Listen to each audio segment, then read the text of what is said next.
أعوذ بالله من الشيطان الرجيم. بسم الله الرحمن الرحيم.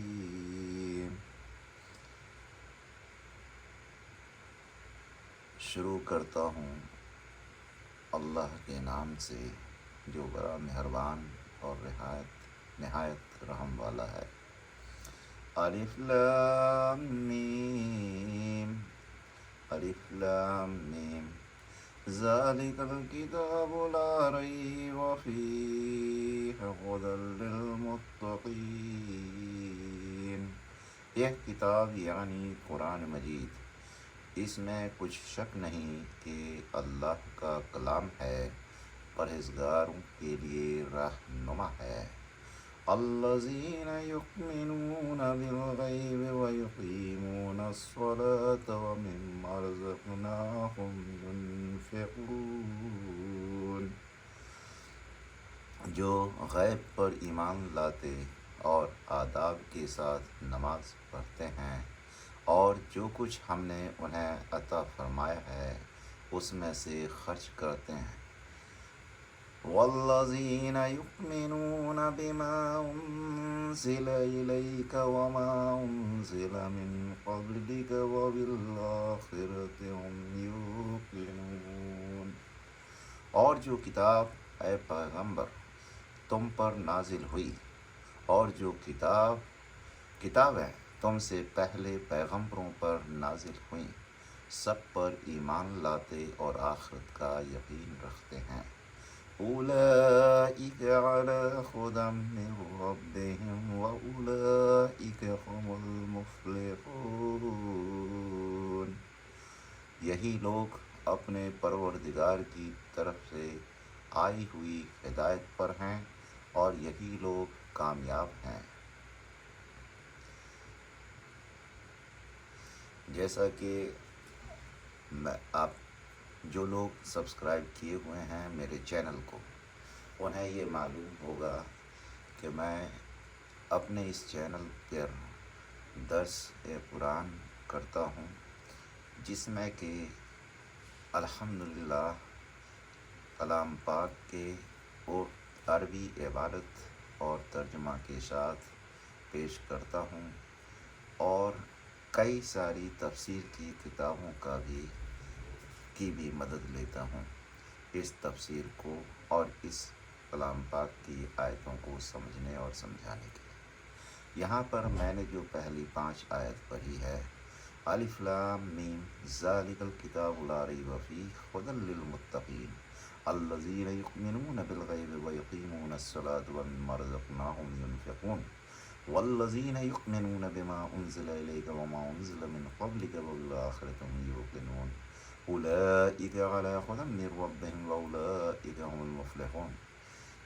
یہ 5 آیت جو میں یہاں پر پڑھ رہا ہوں، ان 5 آیتوں کا ترجمہ آج میں ترجمہ اور تفسیر میں کرنے جا رہا ہوں۔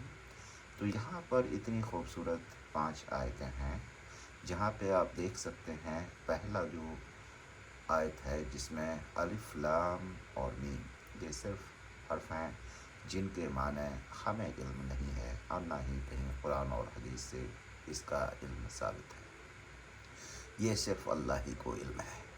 ذالک الکتاب لا ریب فیہ ھدی للمتقین، یہ کتاب یعنی قرآن مجید، اس میں کچھ بھی شک نہیں، اللہ کا کلام ہے، اللہ کا کتاب ہے، ہر ایک پرہیزگاروں کے لیے ہدایت اور رہنمائی کا راستہ ہے۔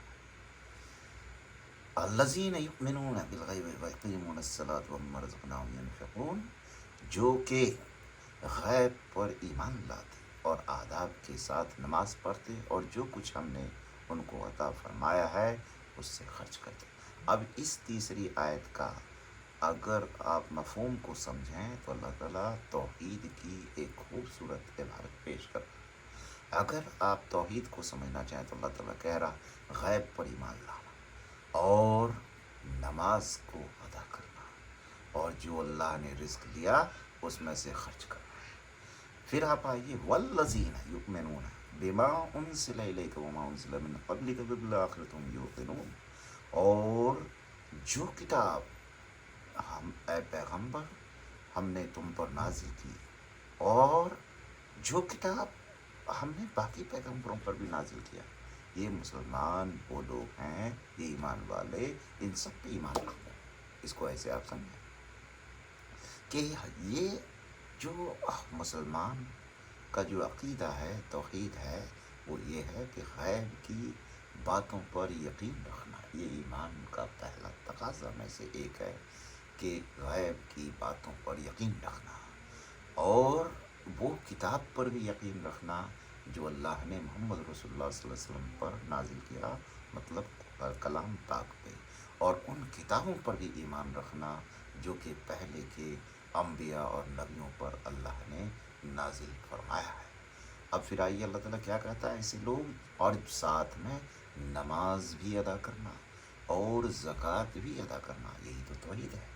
تو اللہ کی ذات نے ان 5 آیتوں کے اندر یہ پہلی 3 آیت میں یہ بتا دیا کہ توحید کیا ہے۔ اب اللہ تعالیٰ کہتا ہے کہ جو لوگ ایسا کرتے ہیں، اولئک علی ھدی من ربہم، یہ وہی لوگ، یہی لوگ اپنے پروردگار کی طرف سے آئی ہوئی ھدی من ربہم، مطلب ہدایت پر ہیں، وَأُولَئِكَ هُمُ الْمُفْلِحُونَ، اور یہی لوگ کامیابی والے لوگ ہیں۔ پھر آپ آئیے وَالَّذِينَ يُؤْمِنُونَ، ہاں یہ ہو گیا۔ تو اولئک یہ ہو گیا، جو 5ویں آیت کا مطلب یہ ہے کہ اللہ تعالیٰ جب آپ پہلی 3 آیت پر عمل کر رہے ہیں، دوسری، تیسری، چوتھی پہ، تو ان چیزوں پر یقین کرنا، عمل کرنا، اس کے بعد اللہ تعالیٰ پھر اپنی خوشخبری سناتا ہے، بشارت سناتا ہے کہ اولئک علی ھدی من ربہم واولئک هم المفلحون، یہی لوگ اپنے پروردگار کی طرف سے آئی ہوئی ہدایت پر ہیں، اور یہی لوگ کامیاب ہیں۔ اب اس کی تفسیر میں آپ تھوڑا ڈیٹیل میں جائیں گے تو یہ ہے کہ سورہ بقرہ جو ہے وہ مدنی سورہ ہے، اور اس میں 286 آیتیں اور 40 رکوع ہیں۔ اب اس میں آپ اس کو بہت زیادہ ڈیٹیل میں دیکھنا چاہیں تو ابو موسیٰ اشعری رضی اللہ تعالیٰ عنہ سے روایت ہے کہ جب امام وَلَضَّالِّينَ کہے تو آمین کہو، اللہ تعالیٰ تمہاری دعائیں قبول کرے گا۔ یہ مسلم کی حدیث ہے۔ ان احادیث سے معلوم ہوا کہ ظہری نمازوں میں جب امام سورہ فاتحہ ختم کر لے تو تمام مقتدیوں کو بآواز بلند آمین کہنا چاہیے، اور اگر سری نماز ہے تو جب نمازی سورہ فاتحہ پڑھ لے تو آہستگی کے ساتھ آمین کہہ لے، تاکہ ان حدیثوں پر عمل ہو جائے اور آمین کہنے کی خیر و برکت حاصل ہو۔ یہ کس کے بارے میں بات ہو رہی ہے؟ وَلَضَّالِّينَ کے بارے میں۔ لیکن جب وَلَضَّالِّينَ کہہ لیا، اب اس کے بعد آپ دیکھیں کہ تفسیر جو سورہ بقرہ کی ہم بات کر رہے ہیں، اس میں آپ دیکھیں 286 آیتیں ہیں اور 40 جو رکوع ہیں۔ اب اس سورت کا نام سورہ بقرہ، جس کے مطلب مناسبت کیا ہے کہ اس کی آیت 67 ہے، جو اس کی آیت بقرہ کی مناسبت 67 آیت سے ہیں، اور اس کے بعد والی آیتوں میں بقرہ یعنی گائے کا ذکر آیا۔ قرآن کریم کی تقریباً تمام ہی صورتوں کے نام کے لیے ان صورتوں میں مذکور کسی نام، کلمہ یا ابتدا صورت میں مذکور حروف مقطعات کا استعمال کیا گیا ہے۔ یہ صورت بلا اختلاف مدنی ہے، یعنی پوری صورت رسول اللہ صلی اللہ علیہ وسلم کے مدینہ منورہ میں آنے کے بعد اتری ہے یا ہجرت کے بعد اتری ہے، اس لیے کہ اکثر و بیشتر مضامین انہی حالات سے مطابقت رکھتے ہیں جو مسلمانوں کو مدنی زندگی میں پیش آیا، جن کی تفصیل آپ آگے دیکھ رہے ہیں۔ اب اس صورت کی احادیث میں بھی بڑی فضیلت آئی ہے۔ مناسب معلوم ہوتا ہے کہ اس سلسلے کی چند چیدہ احادیث کا ذکر کر دیا جائے۔ اب اس میں آپ دیکھ سکتے ہیں، اور ابو ہریرہ رضی اللہ تعالیٰ عنہ کہتے ہیں کہ رسول اللہ صلی اللہ علیہ وسلم نے فرمایا، اپنے گھروں کو قبر نہ بناؤ جس گھر میں سورہ بقرہ پڑھی جاتی ہے اس میں شیطان داخل نہیں ہوتا. ٹھیک ہے. اب آگے آئیے. عبداللہ ابن مسعود رضی اللہ تعالیٰ عنہ سے موقوفاً اور مرفوعاً روایت ہے کہ شیطان اس گھر سے بھاگ جاتا ہے جس میں سورہ بقرہ کی تلاوت سنتا ہے. پھر آگے آئیے. ابو امام رضی اللہ تعالیٰ عنہ کہتے ہیں کہ میں نے رسول اللہ صلی اللہ علیہ وسلم کو کہتے سنا قرآن پڑھا کرو اس لیے کہ قیامت کے دن اپنے پڑھنے والوں کی سفارشی بن کر آئے گا. دونوں روشنی پھیلانے والی صورتیں سورہ بقرہ اور سورہ آل عمران پڑھا کرو. دونوں قیامت کے دن اس طرح آئیں گے جیسے دو بال ہوں گے یا چڑیوں کی دو جھنڈ ہوں صف باندھے ہوئے اپنے پڑھنے والوں کی طرف سے دفاع کر رہی ہوں گی. سورہ بقرہ پڑھو اس لیے کہ اس کا حاصل کرنا برکت ہے اور اس کو کا چھوڑ دینا باعث حسرت ہے اور جادوگر لوگ اس کے پڑھنے والے پر اثر انداز نہیں ہو سکتے. اب آپ آئیے پہلی آیت جو قرآن کریم کی 29 سورت کی ابتدا حروف مقطعات سے ہوئی. اس کے معنی اور مفہوم کے بارے میں مفسرین کے درمیان اختلاف رہا. ہم نے ایک چیز بتا دیا اس کا کوئی بھی کنکلوسیو میننگ ہم اور آپ نہیں نکال سکتے ہیں. اب بحث و مباحثہ کے لیے بہت سارا ٹائم ہے لیکن دین کو سیدھا اور سمپل پڑھ کے پیش کیا جائے تو بہت زیادہ بہتر ہے. میں اسی پر رہوں گا کہ ان حروف الف لام میم جیسے حروف کی اللہ نے کسی انسان کو کوئی جانکاری نہیں دیا. یہ اللہ کے پاس اس کا علم ہے. اب آپ آئیے. الف لام میم ذالک الکتاب. یہاں کتاب سے مراد قرآن کریم ہے یعنی وہ کتاب عظیم جو حقیقی معنوں میں کتاب ہے اس لیے کہ اس میں علم و حکمت کے ایسے خزانے اور ایسا خلا و حق بیان کیا گیا ہے جو اگلی کتابوں میں موجود نہیں. اس میں کوئی شک نہیں. ذالک الکتاب لا ریب فیہ ھدی للمتقین. اب یہاں پر آئیے.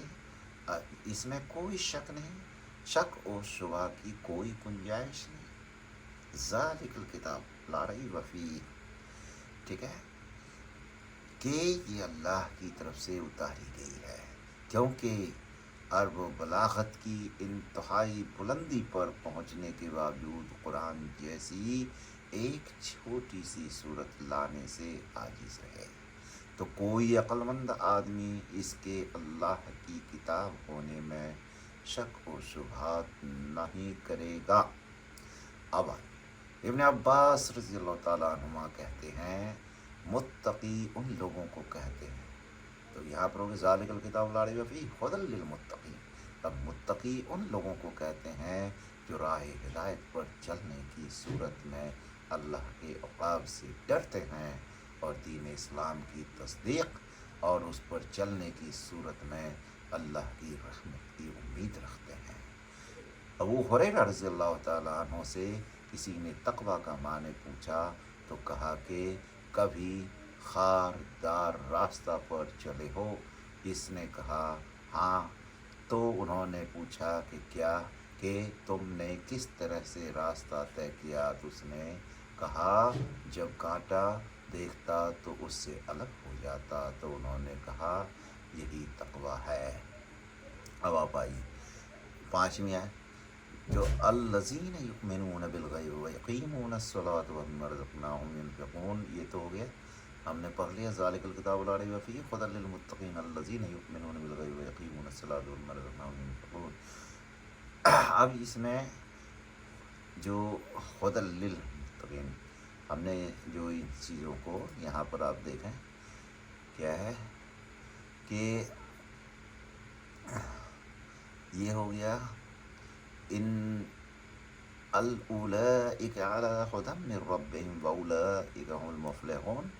اب یہاں پر 5ویں آیت ہے یہی لوگ اپنے پروردگار کی طرف سے آئی ہوئی ہدایت پر ہیں اور یہی لوگ کامیاب ہیں. تو اس کا کیا مفہوم ہے؟ قرآن مجید میں خدا کا استعمال دو معنوں میں ہوا ہے۔ پہلا معنی رہنمائی کرنا اور راہ حق کو واضح کر دینا ہے۔ اس اعتبار سے قرآن کریم راہ حق سے بھٹکے ہوئے لوگوں کے لیے خدا ہے، مطلب ایک ہدایت کا راستہ ہے کہ ان کے حق کی طرف رہنمائی کرتا ہے، چاہے وہ اس سے فائدہ اٹھائیں یا نہ اٹھائیں۔ اللہ تعالیٰ نے فرمایا کہ جس کا اردو معنی میں یہاں بتا رہا ہوں، ہم نے ثمود کی حق کی طرف رہنمائی کی لیکن انہوں نے ہدایت کے مقابلے میں گمراہی کو پسند کیا۔ یہ قرآن کی جو آیت ہے اس کا یہ ترجمہ ہے۔ دوسرا معنی بندوں کے دل میں ہدایت قبول کرنے کی صلاحیت کو بھی پیدا کرنا اور توفیق دینا ہے۔ اللہ تعالیٰ نے فرمایا، جس کا مفہوم یہاں پر معنی یہ ہے، یہی لوگ ہیں جنہیں اللہ نے ہدایت مطلب راہ پر چلنے کی توفیق دی، پس آپ انہی کی راہ کی ابتدا کریں۔ اور اس آیت کریمہ میں ہدایت کے دونوں معنی مراد ہیں۔ تو الذین یؤمنون بالغیب ویقیمون الصلاۃ ومما رزقناہم ینفقون والذین یؤمنون بما انزل الیک وما انزل من قبلک۔ اب الذین یہاں مت جائیں، 5ویں آیت پر ہی رہیں، چونکہ آج ہم صرف 5 آیتوں کا ہی ترجمہ اور تفسیر بیان کر رہے ہیں۔ الذین یؤمنون بالغیب ویقیمون الصلاۃ ومما رزقناہم ینفقون، جو غیبی امور پر ایمان لاتے ہیں اور نماز قائم کرتے ہیں، اور ہم نے ان کو جو روزی یا رزق عطا کی ہے اس رزق میں سے خرچ بھی کرتے ہیں۔ یہ مومن کی پہچان اور مومن کی خاصیت ہے۔ اب ہم دوبارہ سے آتے ہیں واپس کہ اگر ہمیں یہ سمجھنا ہو، ان 5 آیتوں کو بڑی خوبصورتی سے سمجھیں، چونکہ یہ توحید کی بنیادی جو اللہ نے قرآن کی آیتوں کی شکل میں پیش کیا ہے، پہلی مطلب 2 سے لے کر 5 تک آیت، مطلب یہ جو 4 آیت الف لام میم چھوڑ دیجئے، چونکہ ان کے معنی ہم نہیں سمجھ سکتے ہیں اور ہمیں معلوم نہیں، نہ کسی حدیث سے نہ قرآن کی کنہیں آیتوں سے۔ تو پہلی چیز تو یہ ہے کہ سورہ بقرہ جو ہے اس میں 286 آیتیں ہیں اور 40 رکوع ہیں، اور یہ مدینہ منورہ میں نازل ہوئی سورہ میں سے ایک سورہ ہے، مطلب ہجرت کے بعد کی سورہ ہے۔ تو جب ہم یہ کہتے ہیں اب بسم اللہ الرحمن الرحیم، یہ ایک سورہ چھوڑ کر کے ساری سورہ کے شروع میں لکھا ہوا ہے، تو اسے پڑھنا بھی لازمی ہے۔ بسم اللہ الرحمن الرحیم الف لام میم۔ تو اب آپ یہ سمجھیں، ذالک الکتاب لا ریب فیہ، یہ کتاب ایسی ہے جس میں کوئی بھی عیب نہیں، ہر ایک عیب سے پاک ہے۔ لا ریب فیہ ھدی للمتقین، اور لوگوں کو ہدایت پہنچانے والا، اور کن لوگوں کو؟ وہ لوگ جو پرہیزگار لوگ ہیں، انہیں پرہیزگاروں کے لیے ہدایت دینے والی یہ کتاب ہے، کلام پاک ہے، قرآن مجید ہے۔ الذین یؤمنون بالغیب ویقیمون الصلاۃ ومما رزقناہم ینفقون، جو غیب پہ ایمان لاتے ہیں۔ یہ توحید کے معنی سمجھیں۔ پہلی چیز تو ہو گئی کہ یہ کتاب کو یہ سمجھنا ہے کہ ہر ایک عیب سے پاک ہے، سمجھنا بھی ہے، اور یہ واضح بھی ہے کہ یہ ہر ایک عیب سے پاک ہے، اس میں کسی طرح کی کمی کوتاہی کوئی بھی نہیں نکال سکتا۔ الذین یؤمنون بالغیب ویقیمون الصلاۃ ومما رزقناہم ینفقون، یہ جو لوگ جو غیب پر ایمان لاتے ہیں، مطلب غیب پہ پہلے تو یہ ہے کتاب ہر ایک عیب سے پاک ہے، اور ہم غیب پہ ایمان لاتے ہیں، اور آپ کے ساتھ باقاعدہ پابندی کے ساتھ ہم نماز کو بھی ادا کرتے ہیں۔ وَيُقِيمُونَ الصَّلَاةَ وَمِمَّا رَزَقْنَاهُمْ يُنْفِقُونَ، اور دیے ہوئے رزق کو خرچ بھی کرتے ہیں۔ وَالَّذِينَ يُؤْمِنُونَ بِمَا أُنزِلَ إِلَيْكَ وَمَا أُنزِلَ مِن قَبْلِكَ، جو کتاب اے پیغمبر پہ نازل ہوئی اور جو کتابیں ان سے پہلے والے پیغمبروں پہ نازل ہوئی، وَبِالْآخِرَةِ هُمْ يُوقِنُونَ، اور جو ایمان آخرت کے اوپر بھی، قیامت کے دن کے اوپر بھی ایمان رکھتے ہیں، تو یہ وہ لوگ ہیں، یہ مومن کی خاصیت ہے جو اللہ تعالیٰ میں۔ اب آگے آئیے جو 5ویں آیت ہے، اولئک علی ھدی من ربہم، یہی لوگ اپنے رب کی طرف سے آئی ہوئی ہدایت پر ہیں، وَأُولَئِکَ هُمُ الْمُفْلِحُونَ، اور یہی لوگ فلاح اور کامیابی پانے والے لوگ ہیں۔ تو یہ 5 آیتوں کو آپ سمجھ لیجئے بہت اچھے ڈھنگ سے، انشاءاللہ توحید کا بنیادی مقصد سمجھ میں آ جائے گا، توحید کی بنیاد سمجھ میں آ جائے گی۔ پھر ہم اس کے آگے انشاءاللہ آگے کنٹینیو کریں گے، 6 آیت سورہ بقرہ کی، وہاں سے کنٹینیو کریں گے۔ السلام علیکم۔ اللہ تعالی ہم سب کو سننے، سمجھنے اور